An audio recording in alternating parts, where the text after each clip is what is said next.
tardes, gente. Buenas tardes, Belén. Buenas tardes, Lucas. Estamos otra vez en Noti Platense. Estos son los títulos. Parto respetado. En el marco de la Semana por el Parto Respetado se realizó Festival por Derechos Sexuales de la Mujer en la localidad de Olmos. La jornada contó con la presencia de la senadora provincial por Nuevo Encuentro, Mónica Macha. Boleto estudiantil.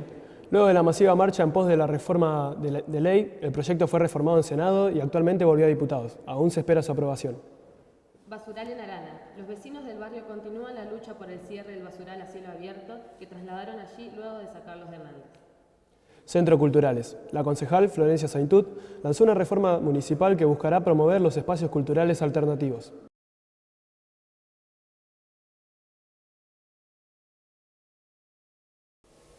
La violencia de género es un problema y una realidad que nos preocupa a todos. En este marco, nuestro compañero Lautaro Toschi nos va a hablar sobre el tema. Sí, Belén. Bueno, fue la marcha Ni Una Menos, muy famosa y conocida, el pasado 3 de junio.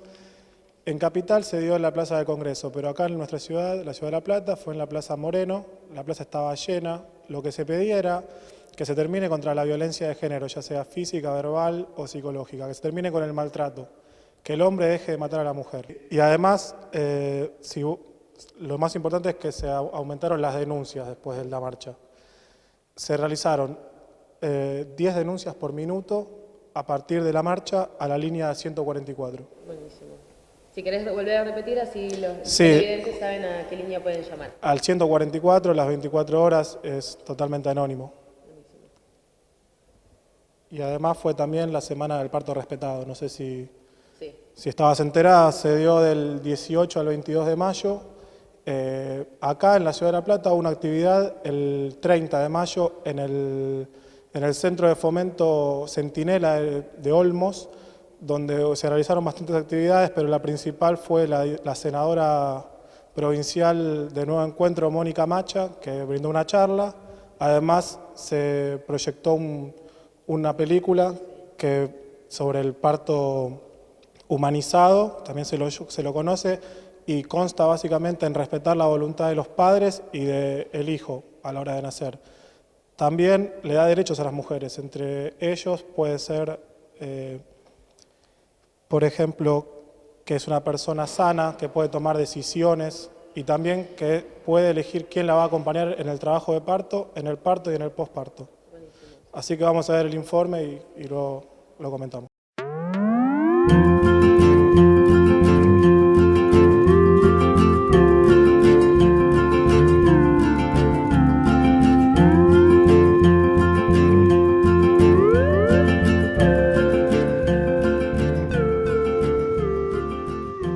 De la Semana por el Parto Respetado, la senadora Mónica Macha dio una charla sobre el proyecto de ley de consejerías para la reducción de riesgos y daños en embarazos no planificados. Estas brindan asesoría y acompañamiento sobre la sexualidad, métodos anticonceptivos y cómo actuar frente a embarazos no deseados.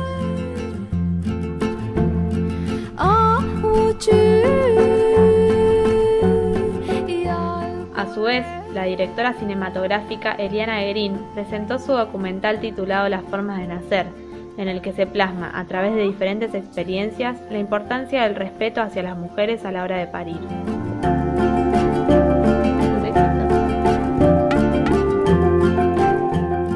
El parto respetado en verdad implica una práctica a la hora de parir, donde se pueda pensar en la intervención médica mínima necesaria, y que en todo caso cada mujer pueda elegir con quién parir, si quiere estar acompañada, de qué manera, en qué posición, que tiene que ver además con pensar en estas prácticas en las instituciones del Estado, ¿no? Más allá de definiciones de algunas mujeres que lo quieren hacer en sus viviendas o de modo particular, no nos metemos con eso, pero lo que nos interesa es que también todas las mujeres de las distintas clases sociales, de los distintos puntos de nuestro país, puedan al momento de parir definir de qué modo lo quieren hacer. Eso es en términos muy generales y aparte es un modo de prevención también contra la violencia obstétrica, que sería todo lo contrario, son esas prácticas invasivas, innecesarias sobre el cuerpo de las mujeres que tienen que ver con una práctica médica extendida a lo largo de nuestra historia, que tiene que ver con esto, con mucha intervención sobre el cuerpo de la mujer.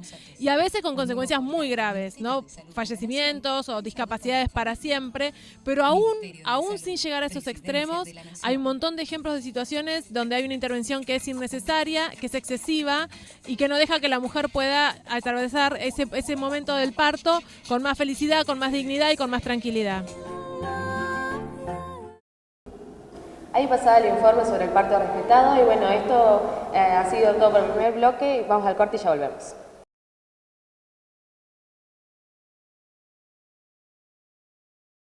Comenzamos con el segundo bloque de Noti Platense.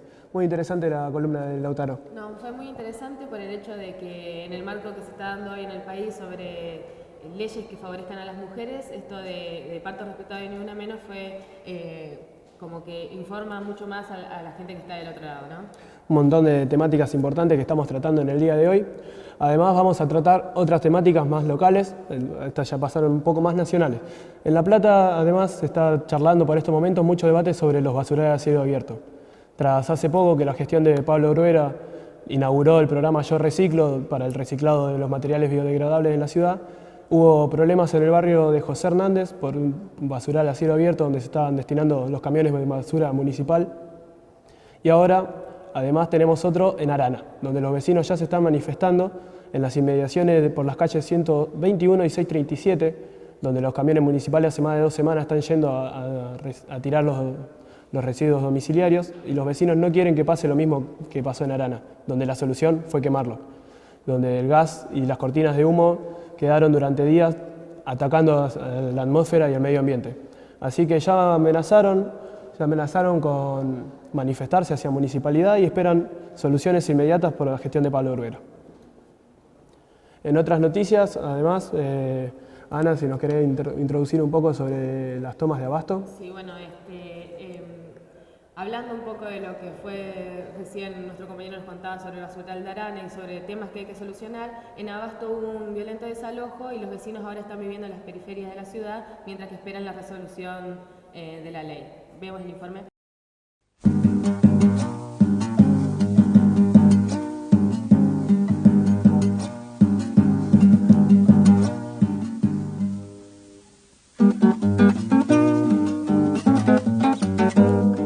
Hace 2 semanas, trabajadores de las distintas empresas de la zona, productores sin tierra, arrendatarios y obreros rurales usurparon las tierras ubicadas en 520 entre 213 y 217. Esto se debe a la falta de respuesta del Estado de resolver su derecho constitucional a una vivienda digna. Así, buscan que se presente una ley de expropiación, como ocurrió en otros barrios, y se avance en las soluciones habitacionales. Estas tierras fueron utilizadas en el siglo pasado para la actividad ganadera vinculada con el matadero municipal. Durante los años 90 fueron alquiladas para su explotación hortícola y en 2001 la firma dueña de los terrenos entró en cesación de pagos y quebró, por lo que pasó a dominio del Estado. Hace una semana, con la denuncia de un vecino, la Cámara Penal platense confirmó la orden de desalojo de las tierras. Esto llevó a que las familias afianzaran su organización. Reunidos en asamblea, realizaron un censo interno que dio como resultado la presencia de unas 1.300 personas. Por otro lado, la semana pasada realizaron un piquete y ayer emitieron un comunicado en el que dejaron en claro que no están dispuestos a ceder, al mismo tiempo que prometieron seguir acampando. Estamos dispuestos a hacer lo que tengamos que hacer para frenar el desalojo de este predio, porque entendemos que se juega para donde esta pulseada se juega, para donde es parte y se expresa para dónde tiene que ir lo futuro del país. O se siguen unos pocos vivos, se siguen enriqueciendo y viviendo panza arriba a costa de necesidades de miles que necesitamos imperiosamente una solución y que no pedimos que nos regalen nada, porque acá nadie pedimos que nos construyan la casa, ni siquiera pedimos que no nos den la posibilidad de pagar el predio en la medida de las circunstancias y de las posibilidades que tenemos. Esa es la situación. Hemos presentado y hemos recurrido a la justicia y al poder político para frenar este desalojo. Todavía esta realidad no ha conmovido a los que tienen que dar el paso para desalojar. Incluso en el día de hoy, muy importante ha sido lo de un diputado provincial, que es Juan Cosino, que pidió la expropiación de la ley. Con eso solo tendría que ya el juez Raele que parar el desalojo. Todavía no nos ha llegado la decisión frenar ese desalojo. Ayer, más de 700 personas estuvieron en la asamblea popular realizada para frenar la orden de desalojo prevista para hoy. Concejales del bloque Frente para la Victoria Nacional y Popular, legisladores bonaerenses, el juez del fuero en lo contencioso administrativo Luis Arias, militantes referentes sociales, sindicales, políticos y estudiantiles acompañaron la lucha de los vecinos y destacaron el proyecto de ley para la expropiación del predio Abasto, impulsado por Emilio López Montaner.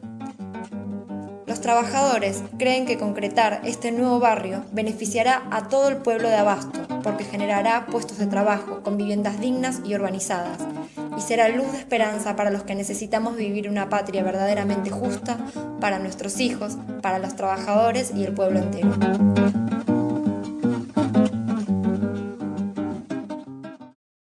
Ahí veíamos cómo desalojaban a los vecinos y mientras tanto ellos están esperando la resolución que se estipula por la ley.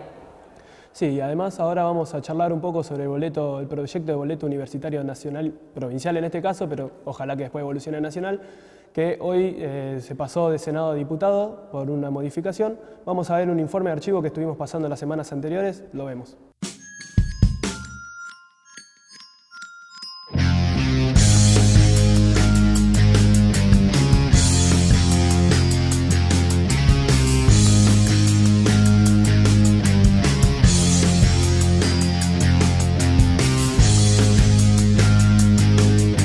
Nos encontramos en Plaza Rocha, donde en este momento se están concentrando los cuerpos estudiantiles de distintas facultades, secundario, liceo y no docente, para movilizarse hacia la legislatura en protesta del proyecto por el boleto estudiantil universitario, provincial y gratuito.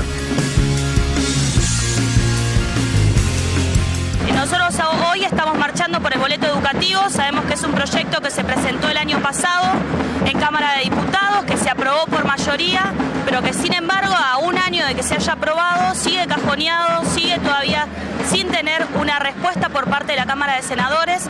Es por eso que hoy se convocó una marcha desde la Federación de La Plata y la Federación de la UBA, las federaciones universitarias, a todos los centros de estudiantes y agrupaciones estudiantiles para movilizar por este reclamo histórico que es el boleto estudiantil. Hoy no solamente el boleto universitario, es el boleto gratuito educativo para todos los niveles de educación. ¿Sí? Esto incluye a alumnos, docentes y auxiliares. O sea que no es exclusivo de los universitarios, sino que es para todos los niveles. Y así veíamos la primera parte del informe sobre boleto estudiantil. Vamos al corte y ya volvemos.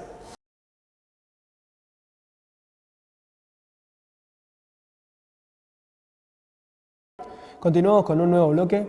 Ana, ¿querías comentar algo más sobre el boleto? Sí, que en el marco de todas estas movilizaciones que se fueron realizando por el boleto estudiantil, hoy 24 de junio se iba a llevar a cabo una marcha, ya que el proyecto se encuentra en diputados, pero se suspendió esta marcha hace unos minutos nada más, así que se van a esperar respuestas. Vamos a ver la segunda parte del informe.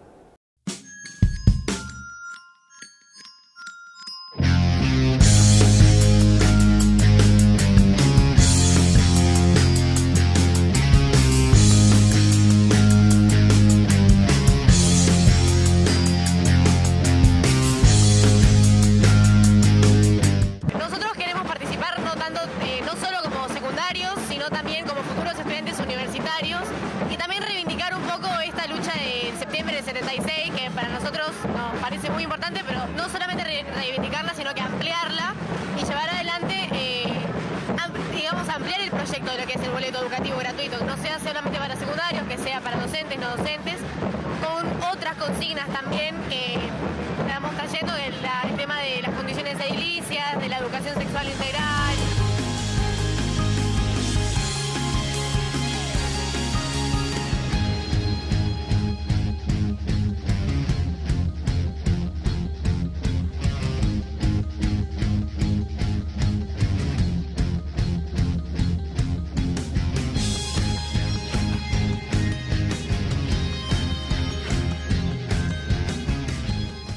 Básicamente estamos acá por la lucha del boleto estudiantil y por mejoras en la parte de infraestructura. Como ustedes pueden ver, nosotros somos docentes de todas las ramas, sino que también hay estudiantes de técnicas y estudiantes universitarios que también se ven perjudicados porque la infraestructura es absolutamente deficiente y se ven obligados a trabajar y a estudiar en clases y en edificios totalmente destruidos. Así que básicamente nuestra lucha en este momento es para mejorar no solo nuestra condición laboral, sino también la condición de estudio de los futuros, de los que van a ser futuros profesionales de nuestra nación.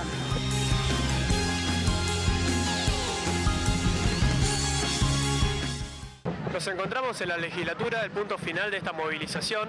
Ahora quedamos a la expectativa de la respuesta del Consejo, pero mientras tanto, esta lucha histórica nacional continúa haciendo ruido. Bueno, continuamos ahora con las noticias más culturales y para eso está nuestra especialista, Anabela, que nos va a contar un poco hoy sobre la reforma municipal de los centros culturales. Así es. Vamos a hablar en realidad del comercio de lo cultural, porque lamentablemente en nuestra ciudad la cultura está muy comercializada. Resulta que nuestra ciudad es una ciudad multicultural porque es el punto de encuentro de personas que vienen de distintos lugares del país y de países vecinos y inevitablemente se produce un choque cultural. Pero bueno, ese choque cultural lo vemos en la calle y lo vemos en los espacios propios de la cultura. Pero lamentablemente, actualmente, la ordenanza municipal 10.463, aprobada por el Consejo Deliberante de la Municipalidad en 2008, no contempla la existencia legal de los espacios alternativos, los espacios que diferencian las actividades comerciales de las culturales. Entonces, estos espacios son autogestionados porque no tienen ningún subsidio, porque para estar habilitados tienen que figurar como comercios y la mayoría no cuenta con una infraestructura de comercio, entonces no es habilitada. Ante toda esta situación, desde el bloque del Frente para la Victoria Nacional y Popular, encarado por la concejal Florencia Saintut, se debatió un nuevo proyecto en conjunto con los gestores de espacios culturales y artistas locales. Este nuevo proyecto, que también es impulsado desde las redes de espacios culturales, que tiene una página del Facebook, donde se puede leer toda la información de la ordenanza, tiene como puntos principales que se cree una comisión permanente de espacios culturales que regule la existencia de los espacios culturales alternativos y que genere un listado público para que se tenga el registro y además para fomentar la creación de nuevos espacios culturales se piensa un subsidio mensual a estos espacios y asesoramiento legal por todo este tema de la habilitación y de los locales, que suele ser un problema bastante grande de los espacios. Ahora medio hasta increíble se podría decir, ¿no? Con toda la historia cultural que tiene La Plata, la movida independiente, que al día de hoy se sigan viendo estos centros que quieren fomentar esta cultura como centros comerciales únicamente y todos giran en torno a La Plata, al fin y al cabo. Sí, ese es como el mayor problema porque, como veíamos en el informe, no se puede comercializar la cultura. La cultura es algo que está en todos y es de todos y tenemos derecho a acceder a ella gratuitamente porque esa es como la idea, ¿no?, de esta ordenanza. Entonces, los centros culturales que están llevando a cabo en conjunto con el bloque para el Frente para la Victoria Nacional Popular son el Espacio Cultural Joaquín Areta, el Juana Zurduy, Leonardo Fabio, Medio Limón, Viento Sur, Mil Flores, Casa Popular Ugoachi, El Puente, La Vecindad, una lista bastante larga, y ellos tienen en la página de Facebook de Redes de Espacios Culturales un documento que se puede firmar a través online o si no en cualquiera de estos centros en apoyo para que se implemente este proyecto de ordenanza municipal.